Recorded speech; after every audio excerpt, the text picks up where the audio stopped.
basically what has happened since last time I like really posted was, what was it, since All-Star maybe, bro? Yeah. Yeah, so basically we won a championship. Yay, crowd noise. But we won a championship. What I wanted to get on here to address and what the video is about is obviously my hand. And just like my wrist and like playing with it just throughout the playoffs. So I kind of want to just get right into it and keep this video kind of quick. Recently, as of this week, Sam came out and finally like talked about how like I tore my, I'm going to put what I tore in the video so you guys can like see it, and I'll put like a description so you guys can read a little bit about it.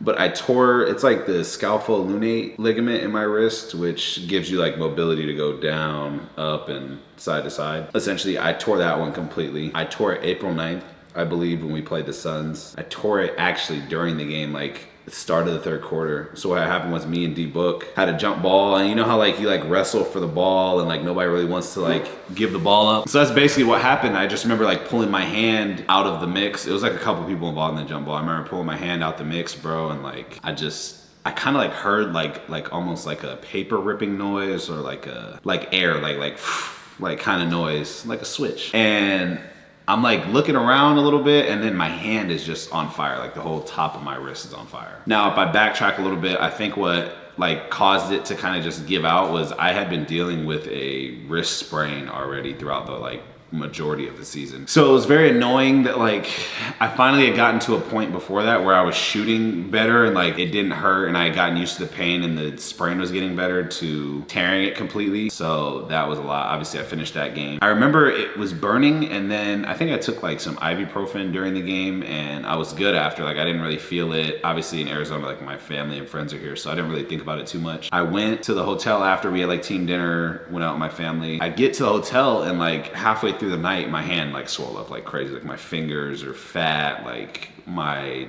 whole wrist is swollen. I couldn't flex my hand up or down, sideways. Like it's the worst it's ever been. We get an MRI the next day after I fly back. My hand's still in pain, can't really move it. The worst it's ever felt. Get my MRI results back like 2 days later. They're like, you tore it. And this is around the time when the season had just ended. So we have a week off. So to describe this like week and a half that we got off, it was, I think we got 9 days off and we got a little more time because the season ended and then we got those 9 days. So, or like 7 days or whatever. So we ended up getting like 10 days, 10 days off, whatever the case may be. They were telling me, and I don't wanna make this like a Kobe thing or just like, but that was one of the people that they had brought up that had done it before and played through it. So they were saying it was doable. But just throughout the week, I was working on shooting in a way, I basically changed my jump shot from that week up until then to like shoot in a way that like required touch and like only use my fingertips so I didn't have to follow through all the time. I basically did that for like 6 days, and then we came up with the solution to start doing like, I think I got a cortisone shot and then I got a lidocaine shot, and I started practicing with those two. And you guys will see in the video, I'm gonna have JoJo do like a little like time lapse when I get back to it, but I was getting lidocaine shots before every single game that we played in the playoffs, and sometimes during the week when we had multiple days off, so I could still work on my jump shot. So I get all these shots, I get that cortisone injection and the lidocaine shot, and I like work out with it a couple times during that week to get ready for the Memphis series. We're trying all different types of tape. I'm coming in after practice even more with different tape, and you know, we're trying different adjustments to see how I can dribble without having to flex my hand down and just like all this stuff. So first, shout out to the medical team, the people over across the street that helped with my whole entire thing, all the doctors that gave me my shots, Donnie, Toby, I'm blanking on the other doctor's name right now, but just like our medical staff, the doctors over there just did a tremendous job throughout the whole entire playoffs helping me out. But yeah, back on track to that. We end up playing the Memphis series. My hand actually does pretty well. Like I said, I'm getting the lidocaine shots before every game. The good thing about the Memphis series was that we only had a day in between each time. I didn't have to worry about like my hand getting really stiff afterwards or like that sort of thing.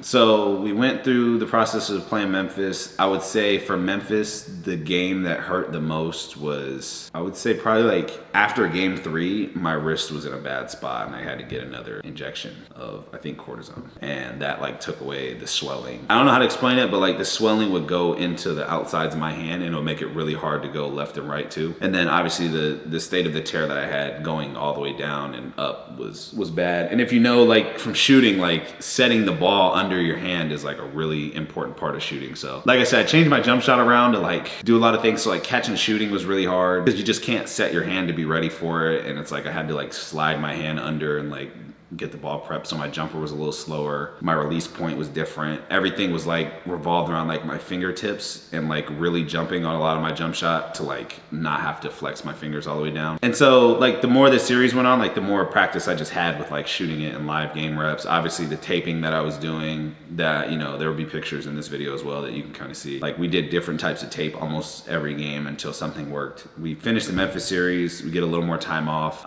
We played game 1 with Denver. I'm doing the same thing, the shot, like the lidocaine shots before every game. And then the Denver series was a little interesting. And this is not sit here and make excuses for like not shooting well or whatever the case may be, but the Denver series was interesting because obviously we played more games. So just over time, like my hand's gonna get worse. And that was something we knew going into it. Problem with the Denver series was trying to figure out a good time to start the lidocaine shots. What was happening in Memphis was I would get bumped or have to stop somebody, or like, you know, just like regular basketball stuff was like speeding up the lidocaine not working anymore. So I would go into like finishing the games where my hand would be like basically done for, and it wasn't like numb anymore. Like lidocaine is too numb, and like, so when I can flick my wrist down, I wouldn't feel anything. So we were running into that issue. So Denver series, actually what made it my hand the worst it was, and it was swollen for like, it was swollen for a good amount of the Denver series. Like we couldn't really get the swelling down, and obviously you can't keep getting the cortisone shot. So we started pushing my lidocaine shot to like 10 minutes before the game. And that way, like to start the game, it wouldn't, like my wrist would be hurting, and then like halfway through the game, it would start to kick in more and more. And then that way it could last the rest of the game. Now there's a play, I'm gonna try and have JoJo find the clip with me and Aaron Gordon. He drives the ball and we get caught up in a jump ball. He snatches, you know, the ball really quick while I'm still holding on to it. Obviously my pride, I'm not trying to let go of the ball. And basically the same thing that happened with Devin Booker happened again, like that same pull motion. And that kind of messed my hand up until game 7. So from like game 4 till like game 7, my hand was completely jacked up. And even game 7, my hand was pretty bad, but we had taped and done, like we got an extra 2 days in between that 6 and 7, so we were able to like damage control a little bit. But when you're playing every other day, it was just too hard to really manage my hand. So a lot of the games I was just going through like not thinking about my hand and just playing with the lidocaine shots and like hoping that they last the whole entire game. So that was those 2 series. Honestly, Minnesota, we had a really good routine, really good tape, and we just knew what we were doing. So the lidocaine did a good job. And we were just able to like get through that whole series. Like I didn't have any hiccups. I didn't fall weird. I didn't jam my hand. Just got lucky with that series. Again, like I said, over time, my hand was really, like it just progressively got worse, but I started to get more and more used to it just with the reps, how I wanted to shoot, time off. I just figured out a good routine and how to like keep my hand alive. Am I rambling? No, right? How long have I been going for? Like 10 minutes? Yeah. So last thing I'll say, Indiana series. Again, my hand was pretty good. I didn't really have any complaints about my hand. I know everybody was worried about the hard fall I took in like game 4, but those 2 didn't really affect me. I had a pretty good series. I mean, I didn't shoot the way I wanted to throughout any series, which was a little disappointing just because it's like all the work that I did up until the summer and like how well I shot the ball during the season kind of went out the window just because my dominant hand was just not what it was. And like I'll have some videos, like you can see the sheer amount of times that I had to get injections like in my wrist. Like it was like this big black callus on my wrist, and I didn't want the media to know that I was dealing with stuff because I didn't want other teams to know that my hand was jacked up and they like slap at it or try and hurt me or, you know, just do that whole thing. And then I think also like when you're playing in the playoffs, like for the most part, everybody's hurt. And I just didn't want that to be an excuse on my performance or like something like detour me from the end goal. Honestly, in a way, everybody's kind of like lucky that Sam even brought it up because I was just gonna have surgery and not really say anything. As bad as I wanted to like shut people up after we won and like post all this stuff about my wrist, I also kind of like lost the urge to do it because we had won a championship. So it was like in my head, I didn't really care anymore.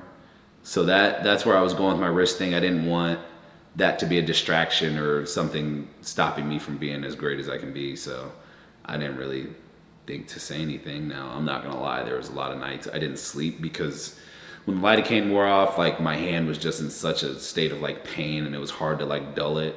So I wasn't sleeping a lot just because it was hard to sleep. I couldn't lay the way I wanted to. I had to wear a brace around like when I was asleep too. So like it kept my hand from like moving. just like a lot of stuff that like you don't, like everyday stuff, like picking stuff up was really hard. A lot of like little stuff that you don't think about. And then obviously like when you go out places, like people are shaking your hand really hard, and like it's just like a bunch of like stuff I didn't think about was like messing my hand up. The fact that I was able to win a championship with my team was really cool, and obviously it means the hand didn't become an excuse. That's really it though. I just had surgery. I'll be in this for like another couple days, maybe like 5 days, and then I get another type of like hard cast, and you guys will see like the progression of my workouts and just what I'm able to do. And you know, we'll get back after next season, but I'll be able to put a ring on my cast hand and do that. I'm trying to think if I missed anything, bro. Oh, I mean, everybody, the only thing that actually bothered me, the only thing that bothered me the whole entire thing was like when I didn't shoot well. It was so annoying because like some of it was just out of my control. And it was like, you know, I'm trying literally the best I could to shoot with like, it wasn't like my left hand was the one that was jacked up. You know what I mean? It's like my main hand of like being effective was just not the same. Like my jump shot felt different, and that was the only part that I think I struggled with early on, because I didn't want to tell the world that I was hurt, and so the world just kind of like ganged up on me about how I wasn't ready to like handle the moment, which obviously is wrong now. But that was the most annoying thing, because you like human nature, you want to like scream that you're hurt, and I think I was able to like lock in and like not use that as an excuse and just play the series. And like I said, we won a championship, so you can say whatever you want to say now. I will be getting my ring size here shortly, and that is what it is. I think that's really it though. I just wanted to get on here and address that so people don't have any questions. You dropped 40 in the finals. What stopped you from saying anything you wanted to say after you did that? Oh, after I had 40? Yeah. A lot. Yeah. I wanted to really talk crazy. But honestly, and I've talked to JoJo about this, like honestly, I was so locked in to the finals and like especially the last 2 series that like outside noise was just not a thing. Like the Denver series made me grow up as a player, because I was playing through, like Denver series by far like the most painful series I had. Like I got my hand stepped on. I already talked about the Aaron Gordon play. I took a weird fall and tried to brace. So I was messing my hand up that whole series. And I was playing like Aaron Gordon and guarding Jokic, and I'm guarding these guys where it's like physical and I'm like constantly banging my hand. So that one made me grow up as a player, and just as honestly like a man. Like I just had to man through a lot of the pain that I was experiencing. So when I got to have the 40, it was more like, forget the 40, win the games and win a championship. Like do the goal. Like I got 28 or 29 shots in my hand throughout the playoffs, and I just was like, that can't be for nothing. Like we have to win. So that was my mentality. So like after the 40, it kind of sucks, and I've talked about it a little bit, but like I didn't even really get to enjoy it because I was just so focused on like, let's win the next game, or let's win however we need to win in 7, because like there's just no way I get all these shots and we lose. That was my thought process throughout the whole thing.